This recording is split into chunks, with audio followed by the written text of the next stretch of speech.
I've been writing on the internet for over 10 years.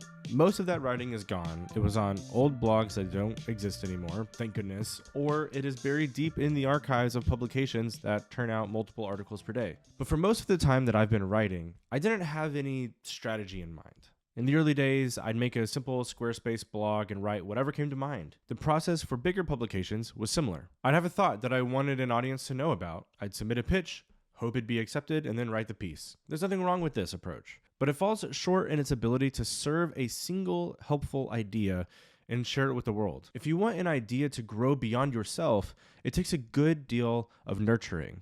A single article might find an audience, but the idea is just a seed, and it won't grow into a mature tree on its own without being watered. I've never sat down to make a plan for how to do this, but over time, I discovered one.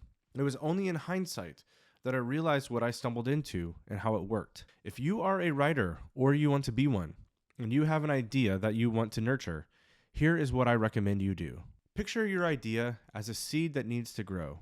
Your words are the water, and the different forms of writing are the different stages in the plant's growth. Your goal is to take that idea from a seed to a full-grown tree. So what are the stages of growth, and how do you nurture the idea to help it mature? There's no one way to do this, but let me give you some ideas to start with. The seed. The smallest unit of writing on the internet is the tweet, the post, the zeet, the yeet. I don't know. Let's just call them tweets for now.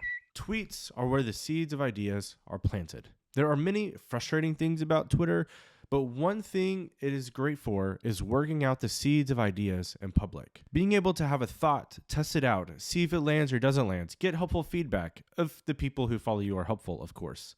And bring the idea into conversation with others is helpful to see which seeds should be watered and which should be left by the wayside. And the next level of this is simple tweet threads. Expand the ideas from singular tweets into more coherent, fleshed out thoughts, to get an idea of what it would be like to work the idea out in longer form somewhere else and continue to gather feedback to help you refine it. After the seed has been watered, it can start to grow roots.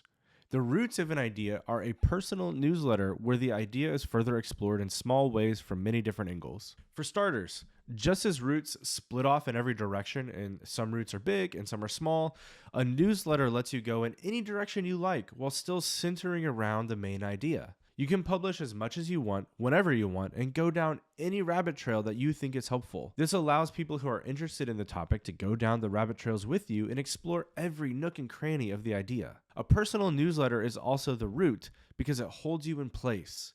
You're not beholden to the whims of algorithms and editors. When the 24/7 social media conversation moves on from your idea, you can continue working on it with people who care about it and have opted into your writing. A personal newsletter creates stability that can allow the idea to grow over time.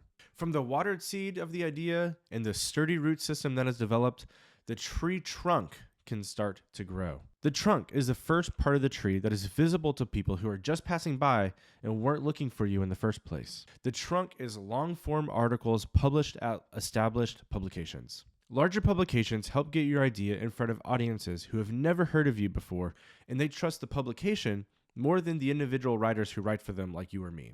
Their audience is several orders of magnitude larger than yours, and writing for them gives you both exposure and credibility.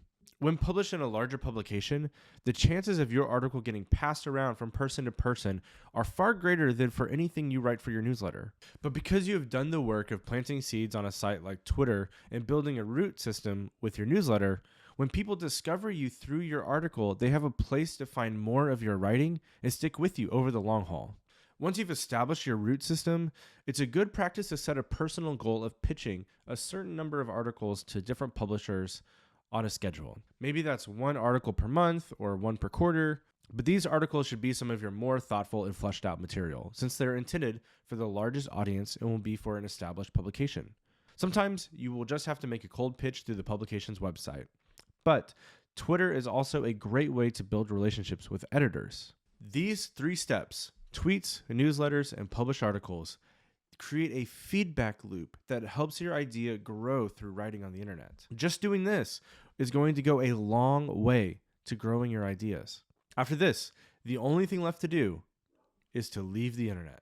After the trunk has grown, finally, You have the canopy of the tree, the leaves and the branches. This is what people see, and it's the fullest expression of your idea. And publishing, this would be a book. This is the hardest part because it's the part that is most out of your hands. And it's also the most work. There are lots of things that go into publishing a book. But hopefully after writing in the other 3 buckets for a while, you have picked up some themes and you figured out what has resonated most and are able to start organizing the ideas into a book-length outline.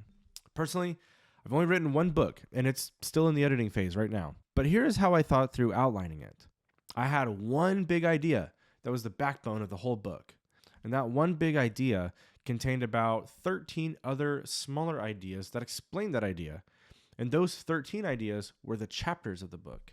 And each of those 13 ideas were made up of about 5 to 8 even smaller ideas, which formed the sections of each chapter. Once you have your outline, reach out to some of the editors you've worked with or another published author you've developed a relationship with and ask for advice on how to start a conversation with a publisher. Every situation is different, so it could be more complicated than that. But at this point, you have already made it so much further than most people with an idea that they never do anything with. Not everyone has to write a book. This doesn't have to be your end goal. But a book allows an idea to find its fullest expression and bring a wider audience to the other writing you're doing in your newsletter and other publications. That said, if all you do are these first 3 steps, you're doing great. But that's not the end. Finally, there is the fruit that the tree of the idea bears. At the end of the day, it's not about audiences or books or even the love of writing. It's about helping others. That's the reason for going through this whole process in the first place. You believe that your idea can actually help people. That means you have something to steward, nurture, and grow. It's not about your platform. It's about stewarding an idea to help others who would benefit from it. There is nothing like hearing stories from readers about how the idea has helped them. While I didn't set out to apply this strategy to my writing in the past, this is the advice I wish someone had given me when I first set out to write on the internet. If you're just starting out, don't try to go from 0 to 100. Take your time. Plant a tree. Start with a seed and nurture that seed until it grows. One day, you'll see it bear fruit. Hey, thanks for watching this video. If you enjoyed it and you want more content on things like media and marketing, ministry, spiritual formation, go ahead and subscribe and you'll get a new video from us every Wednesday. Until next time.